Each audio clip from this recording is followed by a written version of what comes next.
Здравейте, аз съм Надя и съм преподавател по английски. Помагам ти да учиш бързо и лесно, от това да гледаш филми без субтитри, до това да вземеш матурите или изпита Кембридж. Да започваме!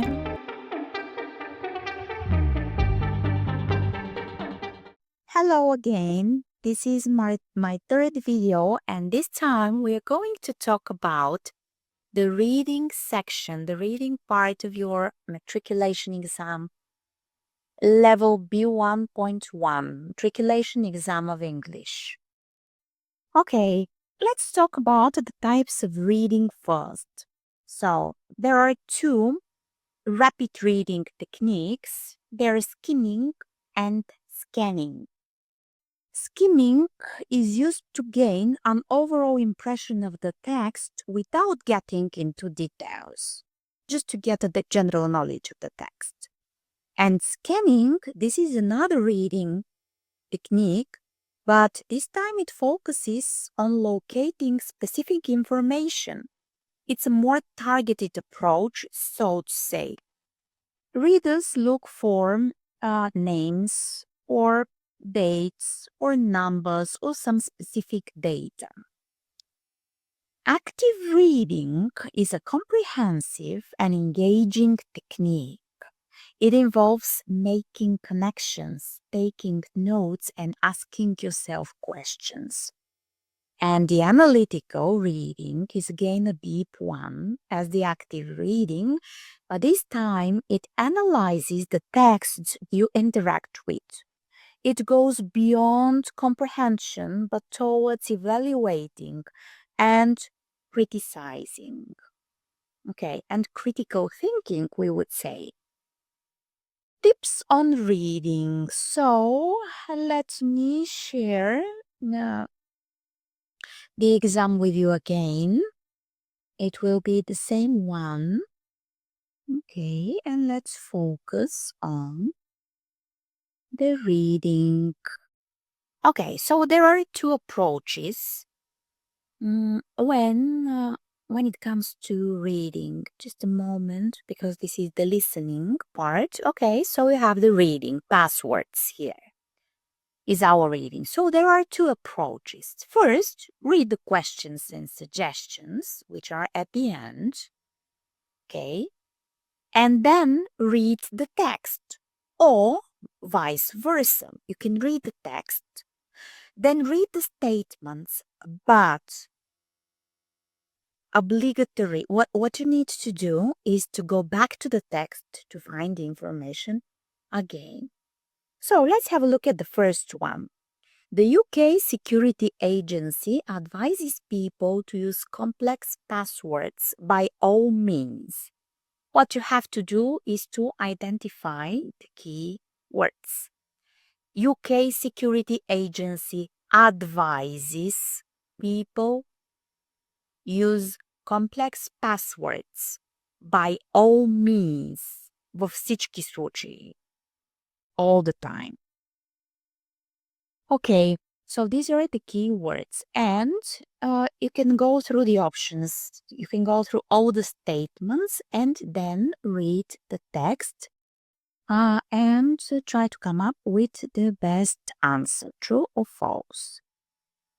Okay, identify the keywords. We already mentioned this one. Find the sentences in the text that tell you exactly why this is the correct answer.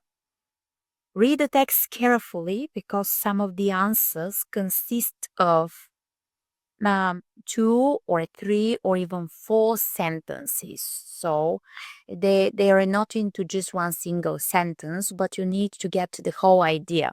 So that is analytical reading and active reading, being able to make connections, to ask yourself questions, and to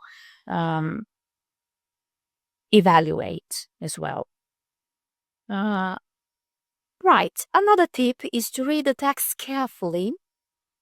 Because some of the answers are given into more than one sentence. Paraphrasing is used, of course, so you shouldn't expect to see just the same words in the statement as in the text.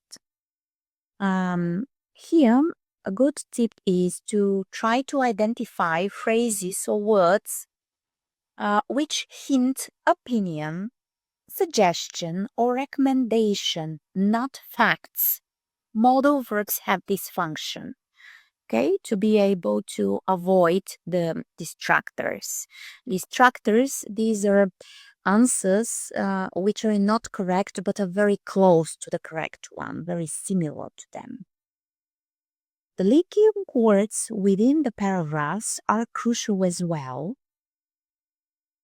Conjunctions, also conjunctions are and, but, however, although, for the understanding of the text as a whole. Okay, so the first one is about true false. Then you have another text, in our case, balancing your diet. I suggest the same, going through the options, identifying the keywords, and then read the text and get back to the options. Try to come up with the best answer. Okay, so another good tip is to make sure you understand the meaning. Even if you have some unfamiliar words, try to come up with some kind of meaning to know what you're looking for exactly in the text. Okay, and task 3 is already open questions. You have a text and then you have questions. Here, you need to paraphrase again. You shouldn't directly take the sentences out of the text and put them as answers. You have to come up with your own version of the answer.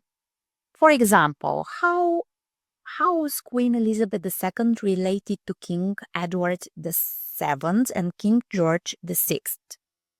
Okay, what does the text say? The text says, it is in the second paragraph, I think. Her uncle, King Edward VII, gave up the throne and her father became King George VI. So, what were her relations? How was she related to them? She was niece of the one and daughter of the other. So, in this way, you are answering the question as well as answering it in your own words. You are paraphrasing.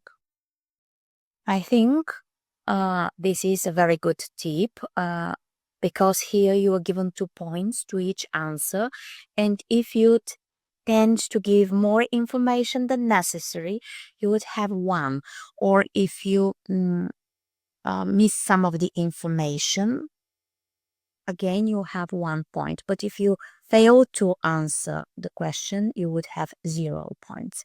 So this is for the reading comprehension part of your exam. I hope it's very useful for you. And if you want some more videos from me, please subscribe to my channel and follow me for more information. Okay, that's all for me. Bye.